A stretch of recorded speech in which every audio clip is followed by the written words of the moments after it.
অনেক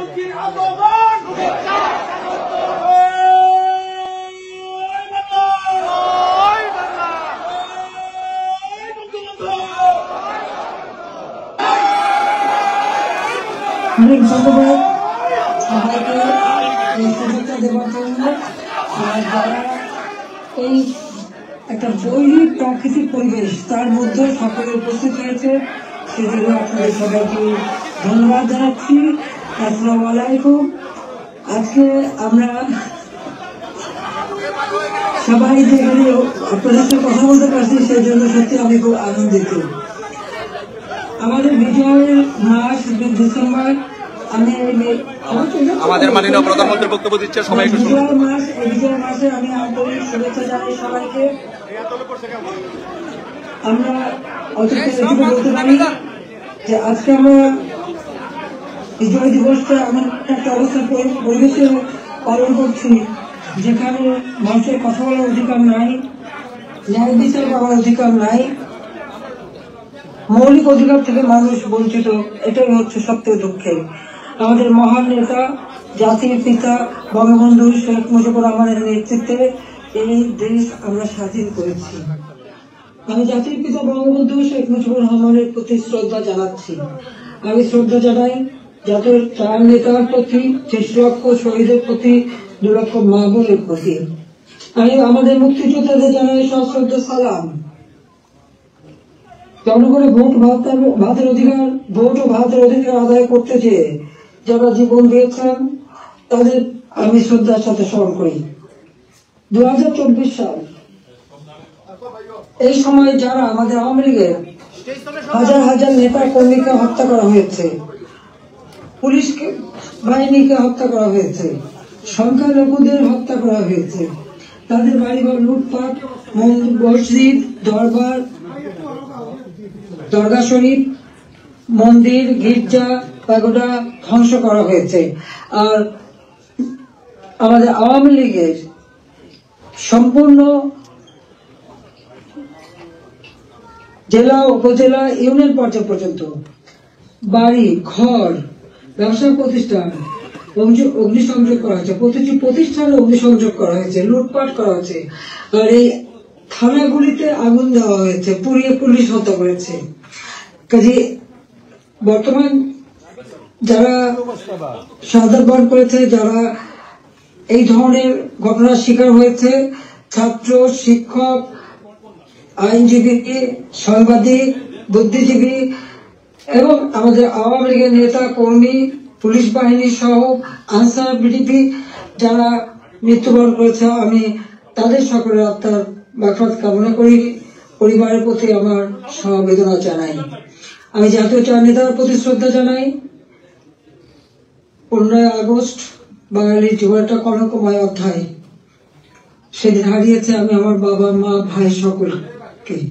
আমার মা বেগম ফজিলাতুন্নেসা, আমার 3 ভাই কামাল জামাল রাসেল, কামাল জামালের নগর পরিচবধূ সুলতানা রুজি, আমার একমাত্র চাচা শেখ আবু নাসের, মুক্তিযোদ্ধা আমাদের শেখ ফজলুল হক মলি, তার অন্তঃসত্ত্বা স্ত্রী আব্দুর রাউফ সানিয়াবাদ, তার 13 বছর মেয়ে বেবি, 4 বছরের নাতি সুকান্ত, 10 বছরের ছেলে আরিফ, তার ভ্রাতুষ পুত্র ভাগ্নের সহ 15 আগস্টে যারা শাহাদাত বরণ করেছেন, আমি তাদের আত্মার মাগফিরাত কামনা করি। আমার বাবার মিলিটারি সেক্রেটারি ব্রিগেডিয়ার জাবির উদ্দিন এবং পুলিশ অফিসার সিদ্দিকুর রহমানকে আমি শ্রদ্ধা জানাই। আজকে আমি আপনাদের সাথে কথা বলতে চেয়ে বারবার মনে পড়ছে যে বাংলাদেশের প্রতিটি অর্জনের সাথে আমাদের প্রবাসী বাঙালিদের অবদান রয়েছে। সে আগরতলা ষড়যন্ত্র মামলা থেকে জাতির পিতাকে মুক্ত করা থেকে শুরু করে আমাদের মহান মুক্তিযুদ্ধে, এবং সেই 2007 সালে যখন আমাকে দেশে ফিরতে বাধা দিয়েছিল তখনকার সরকার, সে সময়ও আপনাদের সকলের সহযোগিতা পেয়েছি। আজকেও যখন বাংলাদেশ অত্যন্ত একটা কঠিন সময়ের মধ্য দিয়ে যাচ্ছে, একটা ফ্যাসিস্ট সরকারের অধীনে বাংলাদেশের মানুষের মৌলিক অধিকার, বেঁচে থাকার অধিকার সবই হরণ করা হয়েছে। সারা বাংলাদেশ জ্বলছে, প্রতিটি প্রতিষ্ঠান আগুনে পোড়ানো। সেই অবস্থায়ও প্রবাসীরা আজকে নির্যাতিত, নিপীড়িত মানুষের পাশে আছেন। আমি আপনাদের প্রতি কৃতজ্ঞতা জানাই, আন্তরিক ধন্যবাদ জানাই এই চরম দুঃসময় মানুষের পাশে দাঁড়ানোর জন্য। যে বাংলাদেশকে আমরা গড়ে তুলেছিলাম জাতির পিতা স্বপ্নের বাংলাদেশ হিসাবে, ক্ষুধা দারিদ্র্যমুক্ত বাংলাদেশ হিসাবে, অর্থনৈতিকভাবে বাংলাদেশ উন্নত হয়েছিল, কিন্তু আজকে আমরা দেখি যে একে একে সব ধ্বংস করা হয়েছে। আজকে এমন একটা সরকার ক্ষমতায় যাদের হাতে এদেশের 30 লক্ষ মানুষ শহীদ হয়েছে, আমাদের বুদ্ধিজীবীদের হত্যা করা হয়েছে। এই 14 ডিসেম্বর বুদ্ধিজীবী হত্যা দিবস, সেই সময় ওই নিজামী, মুজাহিদ থেকে শুরু করে এরা তো বিশ্ববিদ্যালয় থেকে শিক্ষক, ইঞ্জিনিয়ার, ডাক্তার সকল বুদ্ধিজীবীদেরকে তুলে নিয়ে যে নির্মমভাবে হত্যা করা হয়। বাংলাদেশকে মেধাশূন্য করার একটা চেষ্টা করা হয়েছিল সেই সময়। একদিকে পাকিস্তানি হানাদার বাহিনী, তাদের গণহত্যা, আর সেই সাথে সাথে এই আলবদর রাজাকার আল-শামস বাহিনী বানিয়ে আমাদের একদিকে গণহত্যা, পাকিস্তানি হানাদার বাহিনীকে সহযোগিতা করা, অপরদিকে বুদ্ধিজীবীদের হত্যা করেছিল, যারা সেই ডিসেম্বর মাসের 14 তারিখ থেকে 10 তারিখ থেকে 14 তারিখ পর্যন্ত কয়েক শত বুদ্ধিজীবীকে নির্মম ভাবে হত্যা করে। আমি তাদেরও আত্মার শান্তি কামনা করি, মাগফিরাত কামনা করি।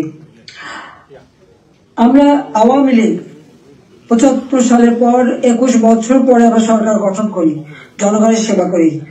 2009-2008 নির্বাচনে আমরা জয়ী হই। সেই নির্বাচনে আওয়ামী লীগ এককভাবে 233টা সিট পায়, আর বিএনপি পেয়েছিল মাত্র 30টা সিট। জনগণের ম্যান্ডেট নিয়ে আমরা সরকার গঠন করে জনগণের কল্যাণে কাজ শুরু করি, যার ফলে এদেশের জনগণ 2014 সালের নির্বাচন, 2018 সালের নির্বাচন এবং 2024 সালের নির্বাচনে স্বতঃস্ফূর্তভাবে একটা অবাধ, নিরপেক্ষ, সুষ্ঠু নির্বাচনের মাধ্যমে বাংলাদেশ আওয়ামী লীগকে বারবার ভোট দিয়ে তাদের সেবা করার সুযোগ দিয়েছে। আমি বাংলাদেশের জনগণের প্রতি শ্রদ্ধা জানাচ্ছি। দুর্ভাগ্যের বিষয় হলো 2024 সরকার গঠন করার পর আমরা যখন দেশকে এগিয়ে নিয়ে যাচ্ছি, এই বাংলাদেশকে একটা যুদ্ধ বিধ্বস্ত বাংলাদেশ গড়ে তুলে জাতির পিতা বঙ্গবন্ধু শেখ মুজিব উন্নয়ন একটা সম্পূর্ণত দেশ হিসেবে প্রতিষ্ঠা করে দিয়েছিলেন, যেটা আন্তর্জাতিকভাবে স্বীকৃত, জাতিসংঘ কর্তৃক স্বীকৃত ছিল। সেই সম্পূর্ণত দেশকেই আওয়ামী লীগ সরকার গঠন করার পর 2009 সাল থেকে 24 সাল এই সময়ের মধ্যে, বিশেষ করে 2021 সালে 20 সালে যখন আমরা জাতির পিতার জন্ম শতবার্ষিকী উদযাপন করি, 21 সালে যখন স্বাধীনতা সুবর্ণ জয়ন্তী উদযাপন করি, সেই সময় বাংলাদেশকে আমরা উন্নয়নশীল দেশের মর্যাদায় অধিষ্ঠিত করি। অর্থাৎ যেখানে বাংলাদেশ যেখানে জাতির পিতা বাংলাদেশকে রেখে গিয়েছিলেন, সেই জায়গা থেকে আমরা জাতির পিতার আদর্শ ধারণ করে তার পদাঙ্ক অনুসরণ করে বাংলাদেশকে আমরা উন্নয়নশীল দেশের মর্যাদা এনে দিই, জনগণের মৌলিক চাহিদা পূরণ করি। দারিদ্র্যের হার 41 ভাগ থেকে 18.7 ভাগে নামিয়ে আনি। হত দরিদ্র যা 25.1 ভাগ ছিল, সেটা আমরা 5.6 ভাগে নামিয়ে আনি। আমাদের লক্ষ্য ছিল বাংলাদেশ সম্পূর্ণভাবে অতি দারিদ্র মুক্ত হবে, আর সেই লক্ষ্য নিয়ে ব্যাপক কর্মসূচি বাস্তবায়ন করি।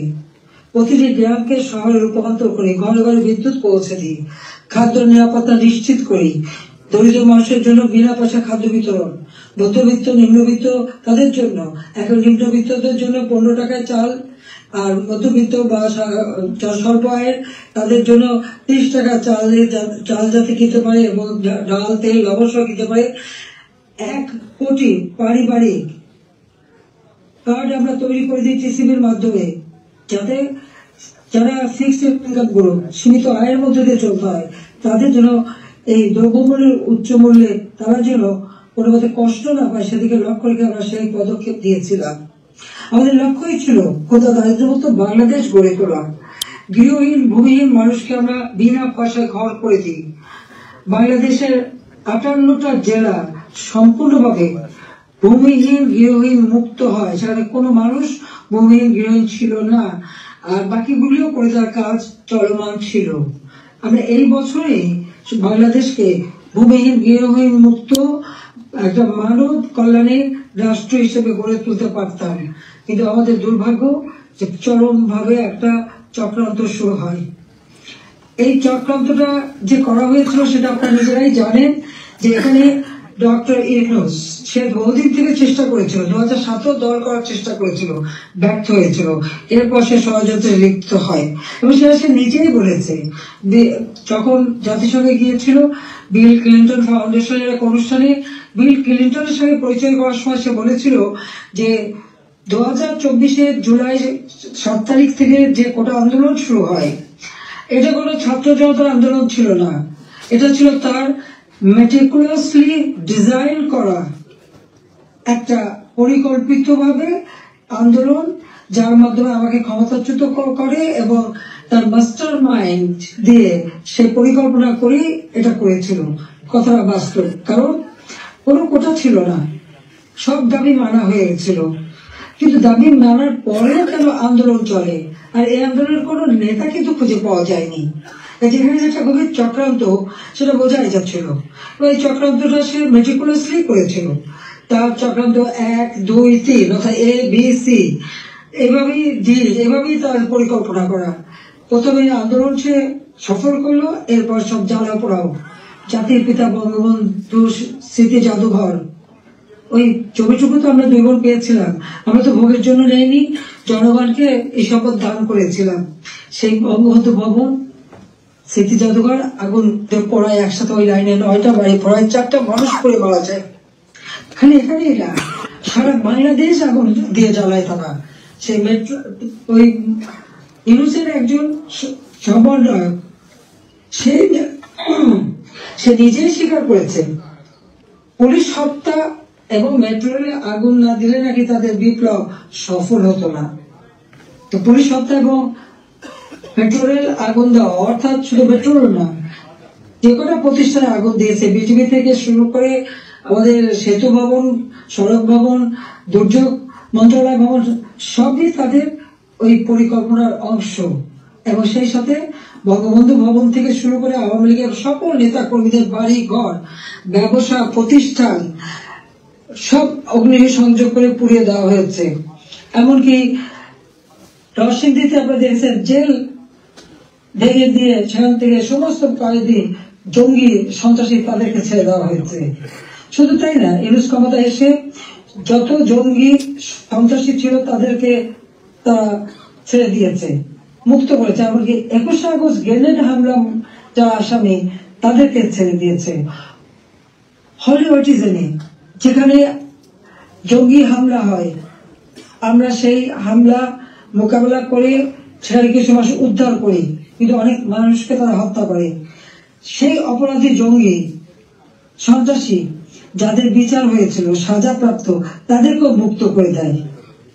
মানে এটা কোন ধরনের কাজ আমরা জানি না। আর দেখা যাচ্ছে যে শুধু আগুনে পড়ছে না, বাড়ি ঘর সম্পত্তি লুটপাট করা এবং তারপরে অগ্নিসংযোগ করা, সংসদ ভবনে আক্রমণ, সেখানে ভাঙচুর করা, চিফ জাস্টিস তাকে অপমান করে, লাঠি সোটা নিয়ে তাকে অপমান করে তাকে পদ থেকে বাধ্য করা, নির্বাচন কমিশন, পাবলিক সার্ভিস কমিশন, মানবাধিকার কমিশন করে এক প্রতিষ্ঠান, প্রত্যেকটা প্রতিষ্ঠান ধ্বংস করেছে, সকলকে সেখান থেকে বাধ্য করেছে পদত্যাগ করতে। আওয়ামী লীগের নেতাকর্মী শুধু না, আমাদের যারা বুদ্ধিজীবী সাংবাদিক, 300 সাংবাদিকের একটা ডিটেনশন কার্ড বাতিল, চাকরিচ্যুত, 106 জন সাংবাদিকের বিরুদ্ধে হত্যা মামলা, এখন প্রায় 1700 সাংবাদিক গ্রেপ্তার বন্দী। আওয়ামী লীগের কয়েক হাজার নেতাকর্মী, প্রায় 4-5 হাজার নেতাকর্মী তাদেরকে হত্যা করেছে, আহত করেছে। পুলিশ 3000-এর মতো পুলিশ তাদেরকে পুলিশকে হত্যা করেছে। আনসার 40 জন আনসারের কোনো খবরই নাই, তাদের গুম হয়ে গেছে, তারা বাড়ি ঘরে আসতে পারে না, জানেও না তারা কোথায় আছে, তাদেরকে মেরে তাদেরকে লাশ পর্যন্ত গুম করে দেওয়া হয়েছে। সব ব্যবসায়ী, সাংবাদিক, সংস্কৃতি কর্মী, পেশাজীবী প্রত্যেকের বিরুদ্ধে মিথ্যা মামলা আর হত্যা মামলা। আমি জানি না পৃথিবীর কোন দেশে এত হত্যা মামলা হয় কিনা। আমার নিজের একার বিরুদ্ধেই তো বোধহয় 250 মামলা, তাও আবার হত্যা মামলাই অধিকাংশ। একদিকে হত্যা মামলা দিয়েছে এবং আমাদের যত নেতা কর্মী তাদেরকে গ্রেপ্তার করেছে। গ্রেপ্তার করবার পর যখন কোর্টে নেয় তাদের উপর হামলা করা হয়। এটা তো পৃথিবীতে আমরা কোনোদিন দেখিনি। আপনারা জানেন যে এমনকি একজন সাধু চিন্ময় কৃষ্ণ দাস, তাকে গ্রেপ্তার করা হলো, কিন্তু তার পক্ষে আইনজীবী দাঁড়াতে পারবে না। এটা কোন ধরনের বিচার যে একজন আসামির পক্ষে আইনজীবী দাঁড়াতে পারবে না? যদি কোনো আসামি আইনজীবী না দিতে পারে তো এটা সরকারের দায়িত্ব আইনজীবী নিয়োগ দিয়ে দেওয়া ন্যায় বিচারের স্বার্থে। বাংলাদেশে ন্যায় বিচার নাই, এবং তার পক্ষে দাঁড়ালো কেন? সেই জন্য আইনজীবী পিটিয়ে হত্যা করা।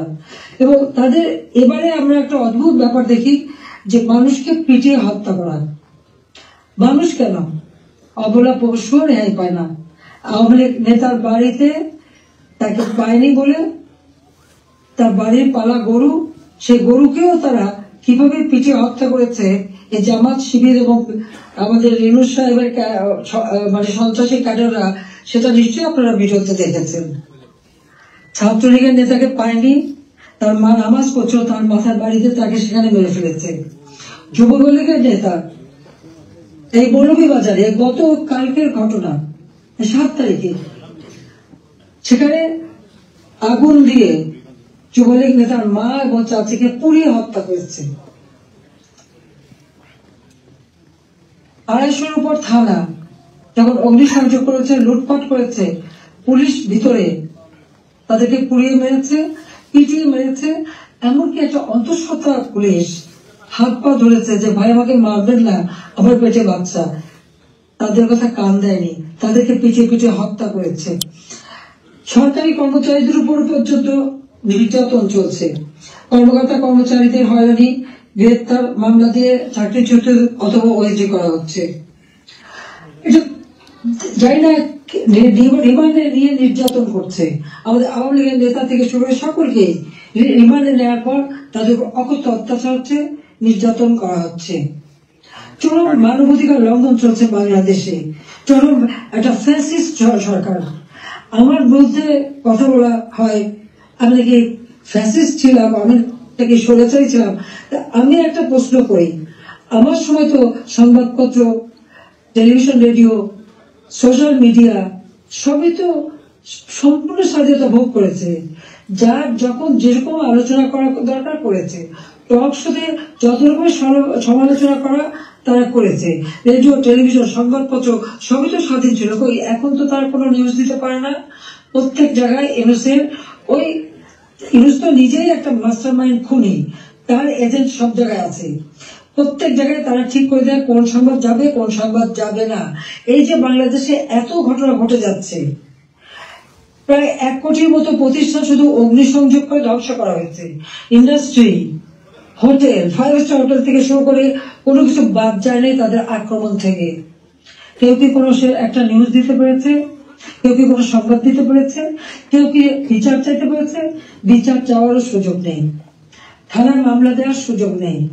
মামলা শুধু সেটুকু হবে যেটুকু তারা বলে দেবে সেইটুকু। ন্যায় বিচার পাওয়ার অধিকার মানুষের নাই। উচ্চ আদালত থেকে শুরু করে সর্বক্ষেত্রে দলীয়করণ, চরম ভাবে দলীয়করণ বলছে। বৈষম্য বিরোধী আন্দোলন, এখন তো দেখা যায় সব জায়গায় বৈষম্য সৃষ্টি করা হচ্ছে। আমি একটা কথাই বলতে চাই যে সমস্ত অপবাদগুলি দেওয়া হয়েছে সবাই একটু তুলনা করে দেখুন যে আওয়ামী লীগ সরকার থাকতে মানুষ কিভাবে স্বাধীনতা ভোগ করেছে। সেটা সোশ্যাল মিডিয়া হোক, তাদের বক্তব্য হোক, মিটিং মিছিলে হোক, সবকিছুতে অধিকার ছিল। আমরা তো সেখানে হস্তক্ষেপ করিনি। কিন্তু আজকে কি আওয়ামী লীগের একটা নেতা কর্মী রাস্তা নামতে পারে না, রাস্তা দিয়ে হেঁটে যাচ্ছে, একজন বলে দিল উনি আওয়ামী লীগের কর্মী, সঙ্গে সঙ্গে তাকে এক কোপ দিয়ে হাত ফেলে দিল, কেটে ফেললো। কোন দেশে বাস করি আমরা? কি অপরাধ! আর সেই সাথে দেখা গেল কি এই অপরাধীদের দায় মুক্তি দেওয়া হলো। জুলাই 15 তারিখ থেকে এই পর্যন্ত যাদের হত্যা করা হয়েছে, লুটপাট, অগ্নিসংযোগ, মানুষ হত্যা, ছাত্র হত্যা, প্রতিটি শিক্ষা প্রতিষ্ঠানে লুটপাট, সেখানে তাদের উপর নির্যাতন, শিক্ষকদের উপর নির্যাতন, ছাত্রদের উপর নির্যাতন, প্রতিটি জায়গায় নির্যাতন চালানো হচ্ছে। আপনাকে একবার ভাবতে পারেন, শিক্ষক গুরুজন, শিক্ষককে দেখে ছাত্ররা ভয় পায়, সমীহ করে। আর আমরা কি দেখলাম, আমাদের নোবেলের আমলে আমরা দেখলাম ছাত্ররা শিক্ষকদের অপমান করছে, অধ্যক্ষকে পদ থেকে বাধ্য করছে, ছাত্রীরা প্রিন্সিপালকে গাছের সাথে বেঁধে রাখছে, ছাত্রছাত্রীরা টিচারের গলায় জুতোর মালা পরাচ্ছে, গালে থাপ্পড় মারছে। এটা কোন ধরনের আচরণ এই কোমলমতি ছাত্রছাত্রীদের শেখানো হচ্ছে? এদের ভবিষ্যৎটা কি? এরা কি আবার ভবিষ্যতে কোনদিন বলে বসবে তুমি আমার বাবা না, রিজাইন করো, যেমন শিক্ষকদের রিজাইন করেছে? কোনদিন রাখি বলবে তুমি আমার মা না, তুমি এখন রিজাইন করো, মাতৃত্ব থেকে রিজাইন করো, পিতৃত্ব থেকে রিজাইন করো, সেটাই হয়তো বলে বসবে। এটাকে অভিভাবকরা দেখে না? এটা কি ধরনের এই জাতিকে কিভাবে গড়ে তুলছে সেটাই আমার প্রশ্ন। আমরা তো শিক্ষা দীক্ষায় সব দিক থেকে সুযোগ করে দিয়েছি, আমরা শিক্ষা বৃত্তি দিয়েছি, বয়স্ক ভাতা, বিধবা ভাতা, প্রতিবন্ধী ভাতা, মুক্তিযোদ্ধা ভাতা দিয়েছি, সব বন্ধ করে দিয়েছে। আজকে হাহাকার। বাংলাদেশে আওয়ামী লীগ সরকার বলে কোনো মানুষ ভিক্ষা করতে হতো না। হ্যাঁ, কিছু প্রফেশনাল ভিখারি ছিল, সেটা আলাদা, কিন্তু মানুষকে তো ওইভাবে খাবারের জন্য হাহাকার করতে হতো না। মানুষ তো 3 বেলা খাবার পাচ্ছিল, আজকে সেটাও পায় না। আপনারা দেখেন গরিব মানুষগুলি দিনমজুর, কাজ পায় না, বেকারত্ব বেড়ে যাচ্ছে, যুবকরা কোনো কাজ পাচ্ছে না। আমরা ডিজিটাল বাংলাদেশ করেছি, আমরা ট্রেনিং দিচ্ছি, কম্পিউটার ট্রেনিং এবং ইনকিউবেশন সেন্টার করে দিয়েছি, হাইটেক পার্ক করেছি, বঙ্গবন্ধু স্যাটেলাইট উৎক্ষেপণ করেছি, কর্মসংস্থান গ্রাম পর্যায় পর্যন্ত ওয়াইফাই কানেকশন, ব্রডব্যান্ড কানেকশন আমরা দিয়েছি, মানুষ কাজ করে খেতে পারে, ট্রেনিং দিচ্ছি। আর এখন বিদ্যুৎ নাই, কেউ কাজ করতে পারে না, প্রত্যেকটা গ্রামকে শহরে রূপান্তর করেছি, আমরা রাস্তাঘাট, পুল, ব্রিজ সব করেছি। এখনো বলে এই বড় বড় মেগা প্রজেক্ট, এটা দুর্নীতি খুঁজবে। হ্যাঁ, আমি চ্যালেঞ্জ দিচ্ছি, দুর্নীতি খুঁজে বের করুক। মানি লন্ডারিং কমিটি বানিয়েছে, তারা করেছিল অর্থনীতির বিষয়ে। আমার প্রশ্ন, মানি লন্ডারিং এর খোঁজ করবেন? সবার আগে ওই ইউনুসের মানি লন্ডারিং এর খোঁজটা করুন। গ্রামীণ ব্যাংকের কত টাকা পাচার করছে গ্রামীণ ফোনের, আগে সেই হিসাবটা বের করেন, তাহলে দেখবো স্বচ্ছার সাথে। নিজের নামে দুর্নীতির মামলা হয়েছে, সেই দুর্নীতি দমন কমিশন তাদেরকেও পদকে বাধ্য করে দলীয়করণ করা হয়েছে, আর সেই দুর্নীতির সব মামলা প্রত্যাহার করে নেওয়া হয়েছে। 666 কোটি টাকা ট্যাক্স, কত সম্পদের মালিক যে এত টাকা ট্যাক্স হয়, সেই ট্যাক্সও তার দেওয়া লাগবে না, সেটাও মাপ। নিজের ট্যাক্স মাপ করিয়ে নিয়ে, নিজের দুর্নীতি মামলা প্রত্যাহার করে নিয়ে অন্যের দুর্নীতি খুঁজতে যাওয়া আর অন্যকে ট্যাক্স দেওয়ার জন্য আবেদন করা, এটা কোন ধরনের মানসিকতার, কোন ধরনের খেলা? বা এটা তো জাতির সাথে তামাশা করা, সেটা তো তামাশা করছে, এটাই আমার মনে হচ্ছে। আজকে বিচার নেই, মানুষ ন্যায় বিচার থেকে বঞ্চিত, আজকে মানুষের পেটে খাবার নেই, আজকে চারিদিকে হাহাকার, মানুষের কথা বলার অধিকার নেই, রাজনীতি করার অধিকার নেই। আমাদের আওয়ামী লীগ কোন অপরাধটা করেছে? বাংলাদেশের মানুষের যতটুকু অর্জন আওয়ামী লীগের হাত দিয়ে, সেই বাংলা ভাষায় কথা বলার অধিকার থেকে শুরু করে স্বাধীনতা অর্জন, বিজয় অর্জন, এই 16ই ডিসেম্বর আমাদের বিজয় দিবস, এই বিজয় অর্জন সবই আওয়ামী লীগের হাত ধরে। বাংলাদেশে কি একটা যুদ্ধ বিধ্বস্ত দেশ, একটি প্রদেশকে রাষ্ট্রে উন্নীত করা, এটাও আওয়ামী লীগের দ্বারা। সর্বোন্নত দেশ থেকে আজকে উন্নয়নশীল দেশের মর্যাদা, এটাও তো আওয়ামী লীগ অর্জন করে দিয়েছে। প্রবাসী যারা আছেন, আওয়ামী লীগ সরকার আগে আপনারা প্রবাসে ছিলেন, বাংলাদেশ কোথায় ছিল? সেই সময় আপনারা মানুষের কাছে গেলে কিভাবে, মানুষ তো করুণার চোখে দেখতো। জাতিপিতা বলেছিলেন ভিক্ষুক জাতির কোনো ইজ্জত থাকে না। তাহলে ভিক্ষুক জাতি হতে চাইনি, আত্মমর্যাদাশীল জাতি হিসেবে বাংলাদেশকে করতে চেয়েছিলাম আর সেভাবে গড়েছিলাম। আপনারা নিজে একবার চিন্তা করে দেখেন, আমি সরকারে থাকতে বাংলাদেশ শুনলে পৃথিবী কি বলতো? পৃথিবী বলতো বাংলাদেশ উন্নয়নশীল দেশ, বাংলাদেশ একটা উন্নয়নের মডেল, বাংলাদেশের উন্নয়ন একটা বিস্ময়। বাংলাদেশের মানুষ যেখানে যেত মর্যাদা পেত। আমরা নিজস্ব অর্থায়নে পদ্মা সেতু নির্মাণ করে বাংলাদেশকে দেখিয়ে দিই এবং সারা বিশ্বকে দেখিয়েছি বাংলাদেশ পারে, অসাধ্য সাধন করতে পারে, সেটা আমরা দেখিয়েছিলাম। কিন্তু আজকে যিনি পদ্মা সেতু টাকাও বন্ধ করেছিলেন একটা এমডি পদে থাকতে পারেননি বলে সরকারের মধ্যে মামলা করে হেরে গিয়েছিল, যিনি লেবারদের অর্থ আত্মসাৎ করে সেই টাকা দুর্নীতি করে লেবার কোর্টে মামলায় সাজাপ্রাপ্ত আসামি হচ্ছে ইউনূস। লেবার কোর্টে তার সাজা পর সে যখন জামিনে আবেদন করে সে কিন্তু জামিন পেয়েছিল, সরকারের পক্ষ থেকে তো বাধা দেওয়া হয়নি। কিন্তু আজকে দেখেন আপনারা, হাজার হাজার আওয়ামী লীগের নেতা কর্মী প্রায় 30,000-এর মতো মামলা দিয়েছে। সব মামলা বেশিরভাগ হলো, এর 90% হলো হত্যা মামলা, কেউ জামিন পাবে না। সে তো সাজা পেয়েও জামিন পেয়েছিল আওয়ামী লীগ সরকারের আমলে। সে নিজে একটু ভেবে দেখুক, আপনারাও বিচার করে দেখেন। আমি বিশ্বের সবাইকে বলতে আপনারাও বিচার করেন। ওই আওয়ামী লীগ তো বাধা দেয়নি কোনো, ন্যায় বিচার পরদীয় সকলে আছে, কোর্ট সম্পূর্ণ স্বাধীন ছিল, বিচার বিভাগ স্বাধীন ছিল, কাজে সেখানে মানুষ সেই স্বাধীনতা ভোগ করেছে। কিন্তু আজকে তারা নাকি স্বাধীন করেছে দেশ, চলার স্বাধীনতা নেই, ঘরে শান্তিতে ঘুমানোর উপায় নেই, চুরি ডাকাতি যে কোনো সময় আপনার ঘরে ঢুকতে পারে, যে কোনো সময় আপনার খোঁজ খবর নিতে, তদন্ত করবে ইত্যাদি। কাদের কে হুকুম দিচ্ছে তার কোনো ঠিকানা নেই। কতগুলি লাঠি সোটা হাতে নিয়ে আপনার ঘরে ঢুকে গেল, অস্ত্র হাতে নিয়ে ঢুকে গেল, অমনি সেখানে ডাকাতি করলো, চুরি করলো, চলে আসলো। আপনি কার কাছে বিচার চাইবেন? কার কাছে বিচার চাইবেন? কোনো বিচার চাওয়ার অধিকার নাই, ন্যায় বিচারের কোনো অধিকার নেই। এমন একটা দুর্বিষহ অবস্থা, আজকে সমস্ত জিনিসের দাম বেড়ে গেছে। আমাদের কথা অত্যন্ত স্পষ্ট, যারা নির্বাচিত জনপ্রতিনিধি আইন করে নির্বাচন কমিশন গঠন করে নির্বাচনগুলি হয়েছে, স্থানীয় সরকার নির্বাচন, জেলা পরিষদ, উপজেলা পরিষদ, ইউনিয়ন পরিষদ, সমস্ত নির্বাচিত প্রতিনিধিরা তাদেরকে এক কলমের খোঁচায় তাদেরকে সরিয়ে দেওয়া হয়েছে, বাড়ি পাঠিয়ে দেওয়া হয়েছে। কেন? তারা তো নির্বাচিত হয়ে মানুষের পাশেই দাঁড়াতো। ঘূর্ণিঝড় গেল, বন্যা গেল, ওই কেউ তো যারা এই বন্যায় ক্ষতিগ্রস্ত, ঝড়ে ক্ষতিগ্রস্ত তাদের পাশে তো কেউ দাঁড়ায়নি। তাদের নাম করে টাকা তুলেছে, 1000 কোটি টাকা রিলিফ সংগ্রহ করেছে, কিন্তু কয়টা মানুষকে সাহায্য করেছে? আজকে যদি স্থানীয় সরকারের প্রতিনিধিরা থাকতো, এই জনপ্রতিনিধি তো মানুষের পাশে দাঁড়াতো, কিন্তু সেটা দাঁড়াতে পারেনি। কাজে আমাদের কথা খুব স্পষ্ট, এক কলমের খোঁচায় জনগণের ভোটে নির্বাচিত প্রতিনিধিদের সেই বিদায় দেওয়া, এটা জনগণকে অপমান করা, ভোটারকে অপমান করা।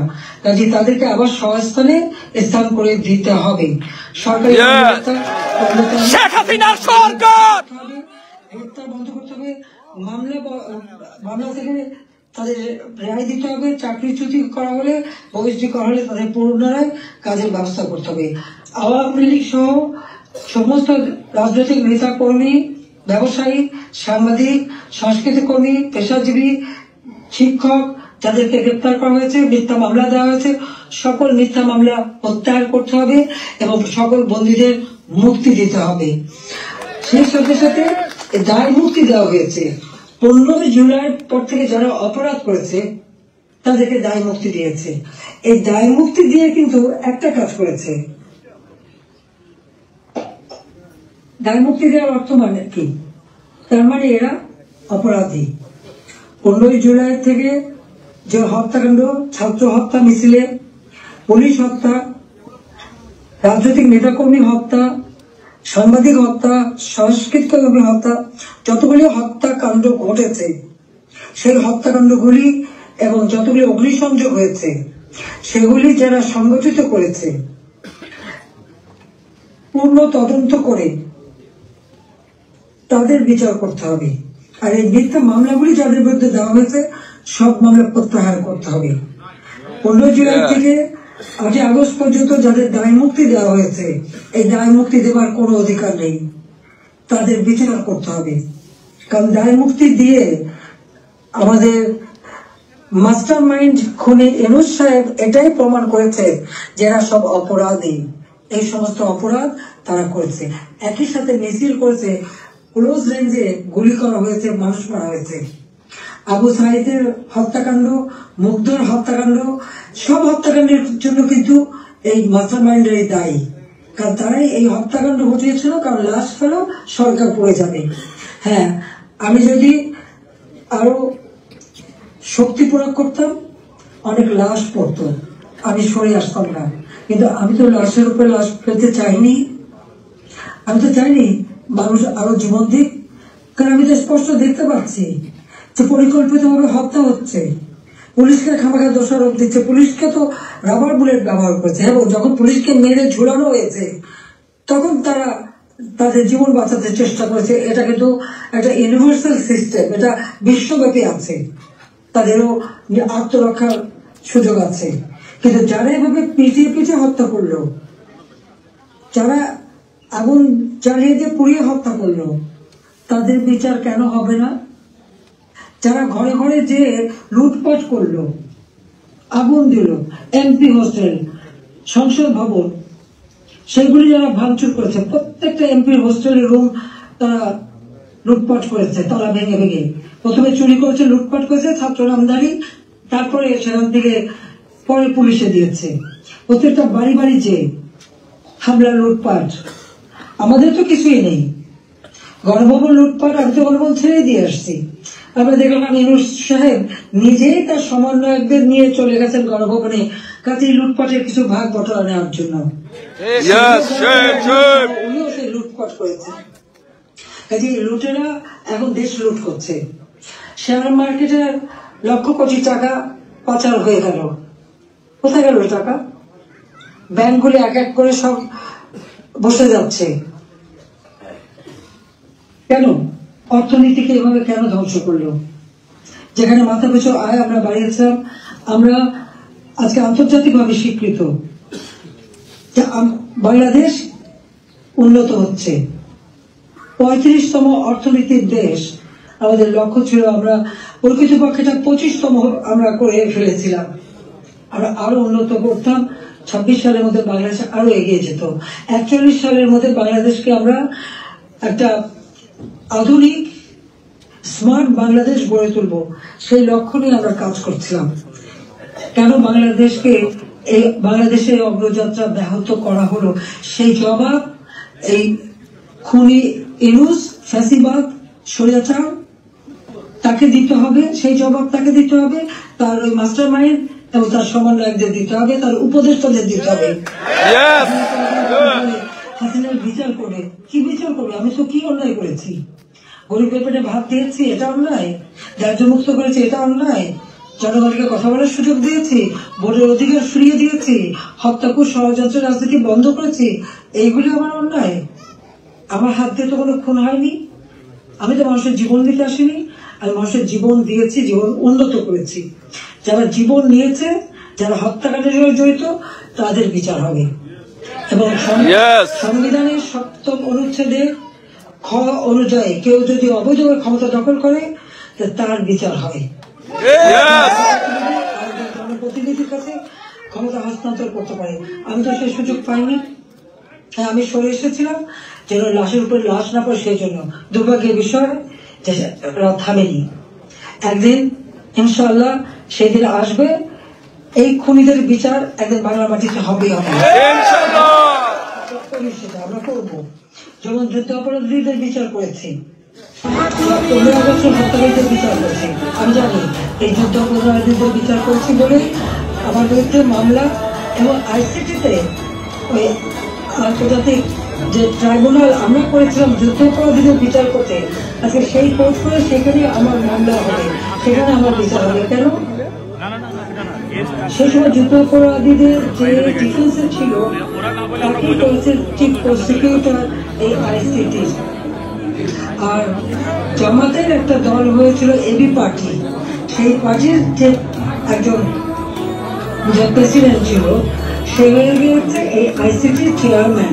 তো সেটা ন্যায় বিচার কি করে হবে, আর এটা কিভাবে করে? এটাও তো একটা বিচারের একটা নর্মস, তাতে পড়ে না, শুধু গায়ের জোরে সব করবে তারা।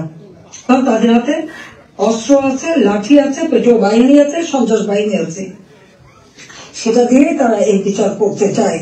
এটাই তারা করবে, এটাই তাদের লক্ষ্য। যাক, আমি অনেক সময় নিলাম, আপনারা ধৈর্য ধরে আমার বক্তব্য শুনেছেন, আমি আপনাদেরকে আন্তরিক ধন্যবাদ জানাই। ইনশাল্লাহ এই বিজয়ের মাস আমাদের, এই অন্ধকার কেটে যাবে, নতুন সূর্য উদিত হবে।